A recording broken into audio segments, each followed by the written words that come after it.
안녕하십니까, 닥터형의 만화세상입니다. 이번 편에는 우리 통풍의 치료 및 관리법에 대해서 알아보도록 하겠습니다. 통풍이 급성으로 증상을 나타내고 급성 통풍성 관절염을 유발한 경우에는 안정을 취하고 적절한 치료를 시작하는 것이 중요하겠습니다. 갑자기 통풍에 의해서 통증이 굉장히 심하게 발생한 경우를 급성 통풍 발작이라고도 하는데요. 이때는 콜키신 또는 비스테로이드성 항염제, 그 다음에 스테로이드 등의 약물이 굉장히 효과적으로 작용하게 됩니다. 그리고 통풍 발작 이후에 통증이 없는 가늘기에는 약간의 코리친을 매일 복용을 하면 통풍이 효과적으로 예방이 될 수 있습니다. 실제적으로 임상에서 굉장히 많이 쓰는 약물이 되겠습니다.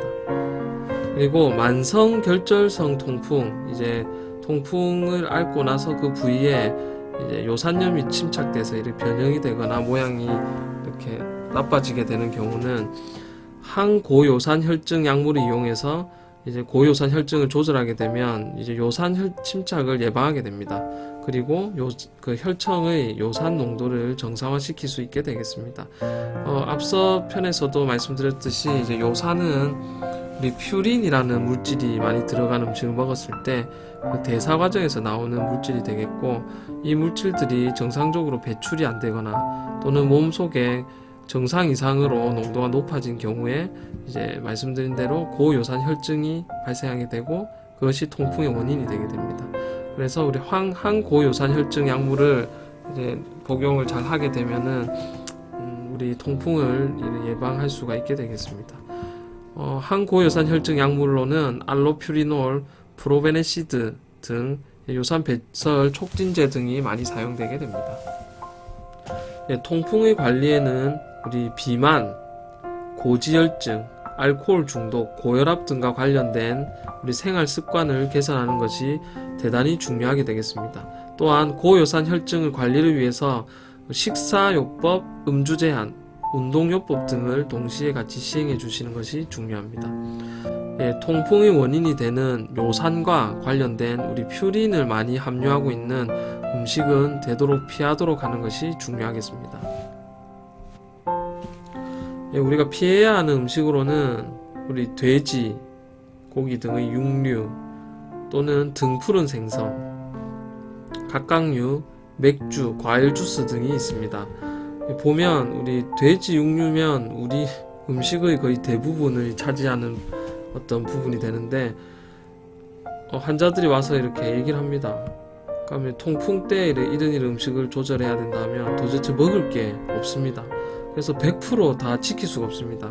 통풍 때는 환자들이 음식을 못 먹는 데 대한 스트레스가 굉장히 심하기 때문에 아예 완전 금기라기보다는 그래도 적당히 조절해서 아예 끊을 수는 없고, 먹기는 먹되 너무 과하게 먹지 말고 적당히 조절해라고 저는 이렇게 교육을 하기도 합니다. 보면 등푸른 생선이 고등어 또는 참치, 그 다음에 정어리 등이 있고, 그 다음에 가리비, 우리 조개 맛있죠. 그 다음에 게, 새우 등 이런 것이 굉장히 맛있는데, 통풍인 경우에는 대부분 맛있는 음식들을 못 먹는 경우가 굉장히 많습니다. 그리고 맥주, 우리가 소주보다는 맥주를 차라리 더 피해라, 그렇게 말씀을 드립니다. 그리고 과일 주스 등에 퓨린이 많이 함유된 경우가 많기 때문에 이런 음식들을 좀 피해 주시는 것을 권유드립니다. 알코올에 대해서 조금 더 알아보시면, 알코올은 체내에서 퓨린체 분해를 촉진시키게 됩니다. 촉진해서 결국 요산을 증가시키는 어떤 효과를 보이고, 그리고 알코올의 분해에 따라서 생산되는 젖산이라는 것이 있습니다. 우리 락틱 애시드라고도 부르는데, 젖산이 요산의 배설을 또 방해하게 되겠습니다. 못 가게.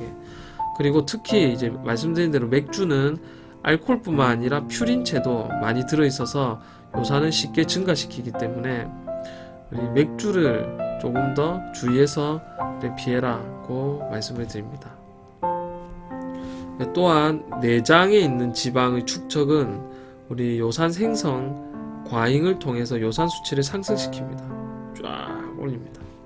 그래서 식사 조절, 운동요법 등으로 생활을 개선하고, 그리고 비만이 해소가 되면 이 혈청 요산 수치도 저하되는 경우가 많습니다. 주의할 점은 이제 급격하게 체중을 감소시키거나 과도한 운동을 한 경우에는 통풍을 더 악화시키거나 유발시킬 수 있기 때문에 주의하시는 것이 중요합니다. 그러나 이런 생활 습관을 개선하고 운동 등을 통해서 우리 비만을 조절하더라도 요산 수치가 떨어지지 않는 경우에는 약물 치료를 고려해야 됩니다. 그래서 통풍은 굉장히 흔하면서도 힘들지만 조절이 가능한 질환입니다. 그래서 적극적인 자기관리가 필요한 질환이 되겠습니다. 지금까지 통풍의 관리와 치료법에 대해서 알아봤습니다. 닥터영의 만화세상이었습니다.